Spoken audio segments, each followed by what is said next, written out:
Shalom, selamat datang di Renungan Harian Suara Kebenaran. Menikmati hidup.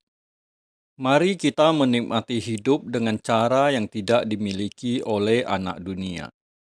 Dan ini yang harus kita biasakan untuk menjadi habitat kita, yaitu hidup di dalam kehendak Allah.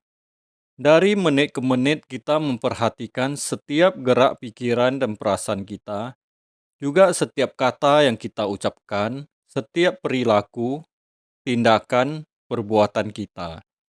Jangan sampai ada yang bertentangan dengan kehendak Allah. Kalau kita membiasakan hal itu setiap saat, maka irama hidup melakukan kehendak Allah itu menjadi irama permanen, irama tetap yang tidak perlu kita usahakan dengan paksa, karena otomatis menjadi irama hidup kita. Oleh sebab itu, jangan ada hal yang masuk dalam pikiran kita, jiwa kita, melalui mata dan telinga, hal-hal yang tidak patut. Jika ada hal yang tidak perlu kita lihat, jangan kita lihat. Bila ada hal yang tidak perlu kita dengar, jangan kita dengar. Kalau kita harus mendengar, kita harus membuangnya.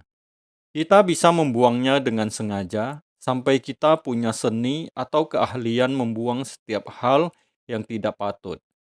Kalau firman Tuhan mengatakan, "Jagalah hatimu dengan segala kewaspadaan," itu berarti Tuhan memberi kita kemampuan untuk membuang semua yang tidak patut yang masuk ke dalam pikiran, jiwa, dan hati kita.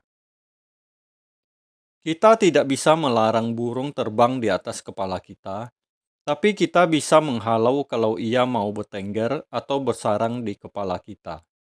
Kita tidak bisa melarang orang bicara dan melakukan hal-hal tertentu yang tidak patut, tapi kita bisa menghalau jangan sampai itu bersarang di kepala dan hati kita.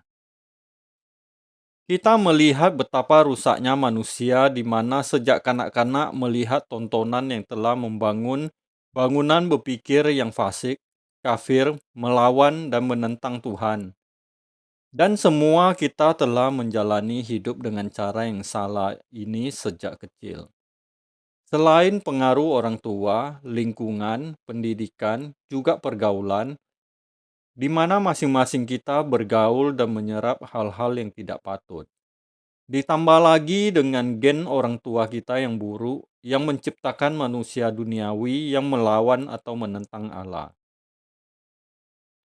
Bersyukur kita mengenal Tuhan Yesus, Juru Selamat yang menebus dosa kita, membawa kita ke hadapan Allah dengan membenarkan kita. Tapi keadaan kita belum sungguh-sungguh benar. Itulah sebabnya kita harus dimuridkan. Dimuridkan artinya kita harus belajar. Jadi, kita mulai hari ini menikmati hidup, yaitu menikmati hidup melakukan kehendak Allah, apapun keadaan yang sedang kita jalani. Banyak masalah dan kebutuhan mendesak yang menekan kita, namun semua itu tidak menjadi halangan bagi kita untuk melakukan kehendak Allah.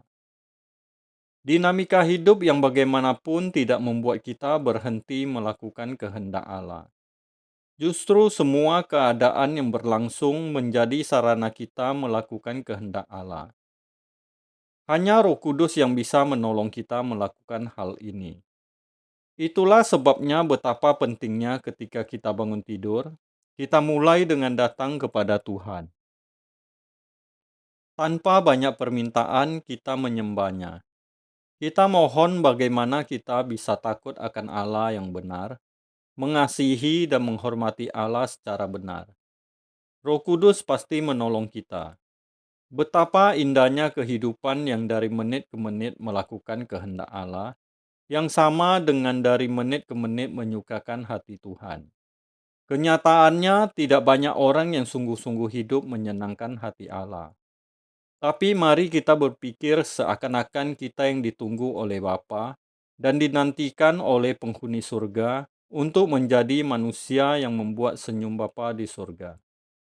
Penghuni surga pun akan ikut merasakan ketika Bapa disenangkan. Kita membuat senyum Allah Bapa kita.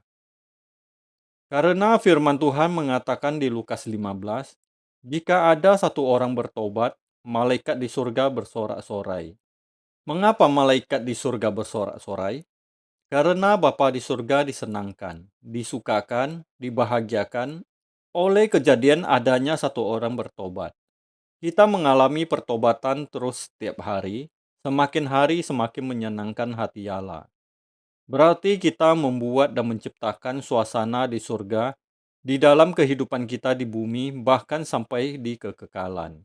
Jadi, jangan kita menjadi lelah. Mari kita bekerja keras, kita bersyukur bisa memiliki kesadaran ini, dan berkomitmen untuk sungguh-sungguh hidup suci. Amin. Tuhan Yesus Kristus memberkati.